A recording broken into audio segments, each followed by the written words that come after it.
what are the challenges that in the state of power sector you guys face, and drill down a little more on that? The power space has always been a very vital sector for any economy and any economy's growth. It has never been more so for a country like India, which continues to be on the growth path. I think the whole paradigm of energy has changed. 30 years ago, whenever anybody said energy, the picture that came to your mind was oil, gas. Today, the moment anybody says energy, the first picture that comes to your mind is electricity. Absolutely. Not just every industry, but also every consumer looking at moving to electricity as their primary source of energy. And this is what is actually resulting in this massive growth today.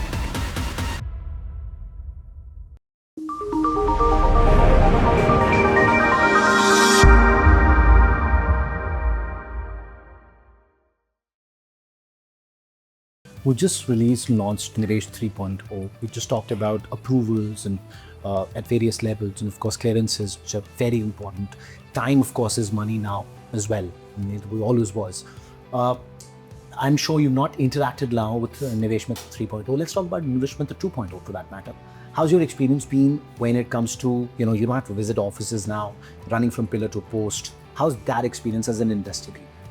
Honestly speaking, I think Nivesh Mitra 2.0 again is a very good initiative in terms of creating a single window solution for facilitations and permits.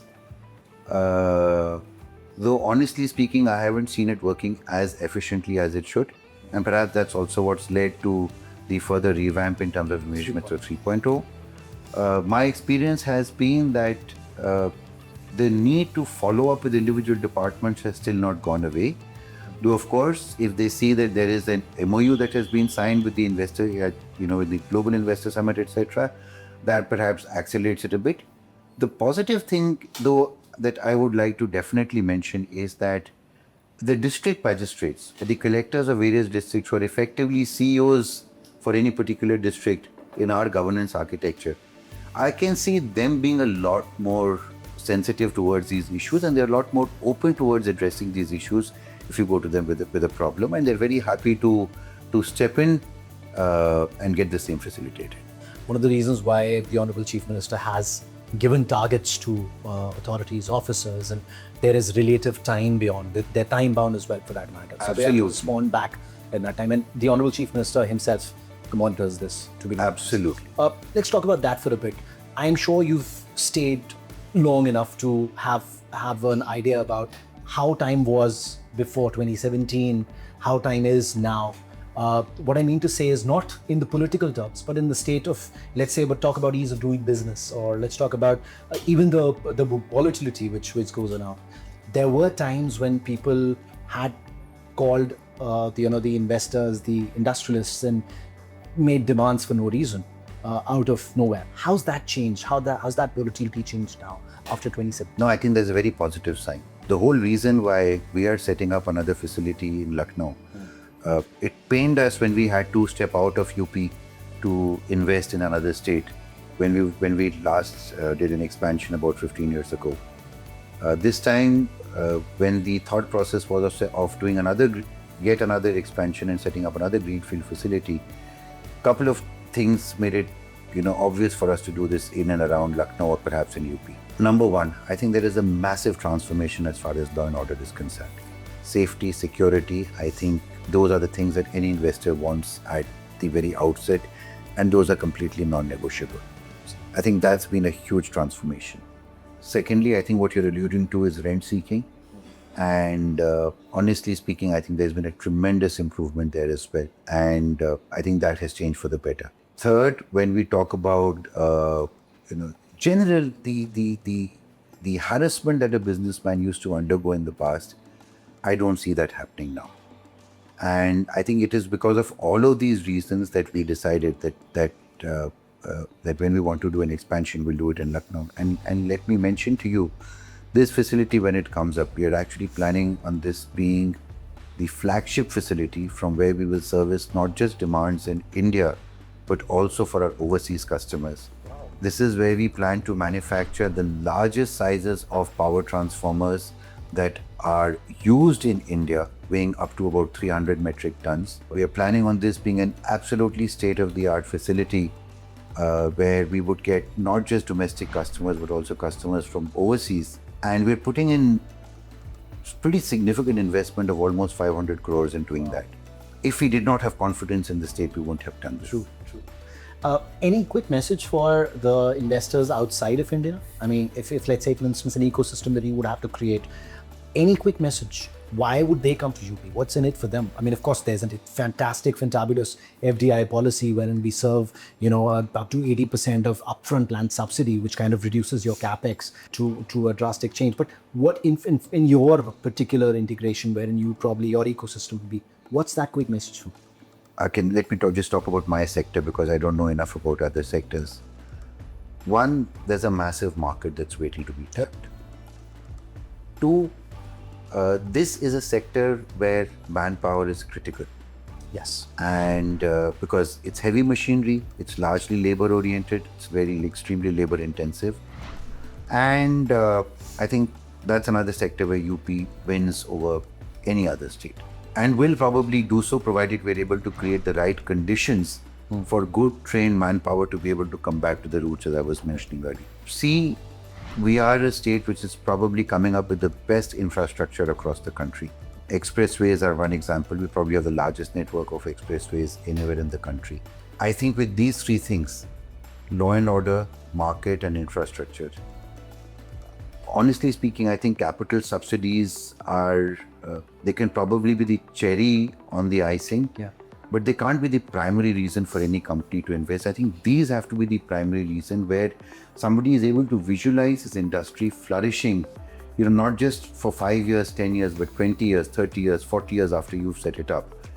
And I think UP is able to bring all those factors into the equation today. Thanks. You spoke about manpower because I was about to talk about that.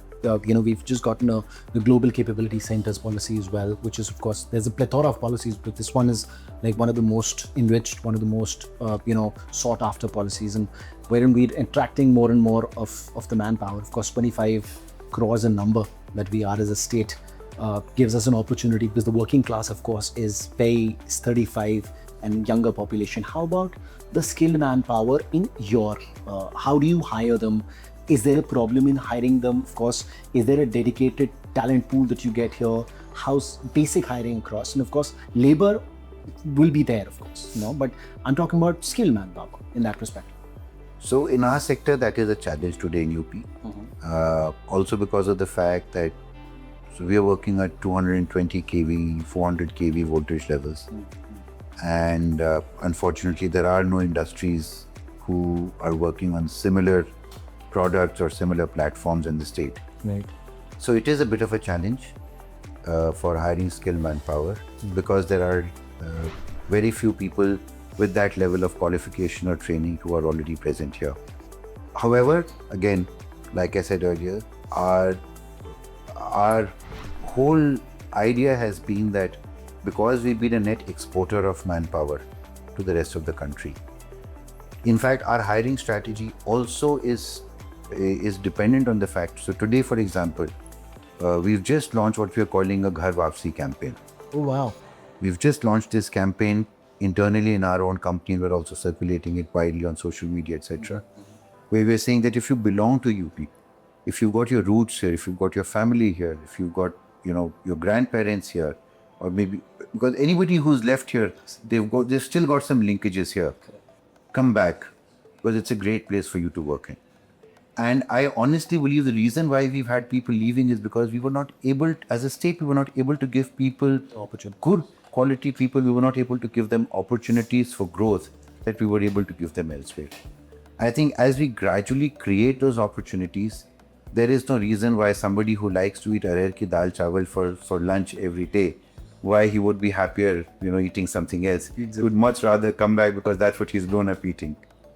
That's a fantastic. In fact, I was reading your articles, and there's a lot of CSR that you do. There's a lot of good, precise, focused work that you do as well. One little last thing. How about when you call about Ghar Wapsi? Is there a brief thing that the state or probably Invest UP or in fact the skill department, the skill development mission can do to have that uproar of upskilling that particular talent to be more hireable? Oh, absolutely. So I think there is a massive role that technical education can play.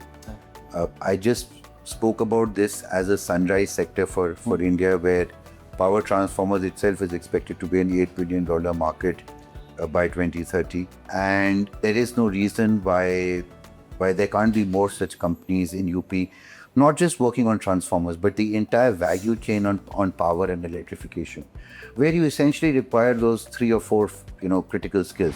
You need electricians, you need fitters, you need welders, you need fabrication companies, you need MS fabrication, you need people who understand high voltage engineering. We've got an IIT Kanpur, we've got an IIM, we've got so many of these sectors, so many of these education institutions here as well. We've got UPTU.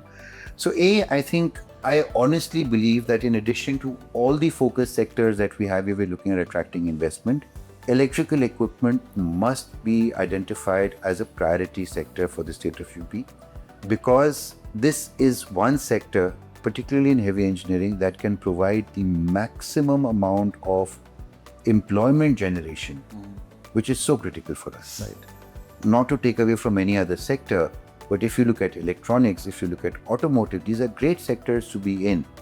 But again, in those factories, about 20% of work is done by men and 80% work is done by machines.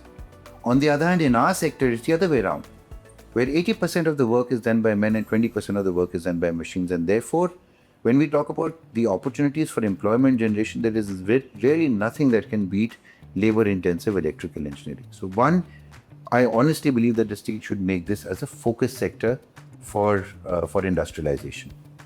Once we do that, I think then a very strong effort would be required in terms of working with either sectoral skill councils or with sectoral associations in terms of identifying what are the skill gaps and working with industries in terms of correcting those skill gaps. And I think if government takes one step forward, industry will take 5. Because as I said, because manpower cost is such a critical component, especially for this sector, and with the advantage that UP provides, everybody will only be looking to set up shop. And it's exceptionally imperative for even the state, because when the employability grows, the exchequer grows, the state grows for that matter.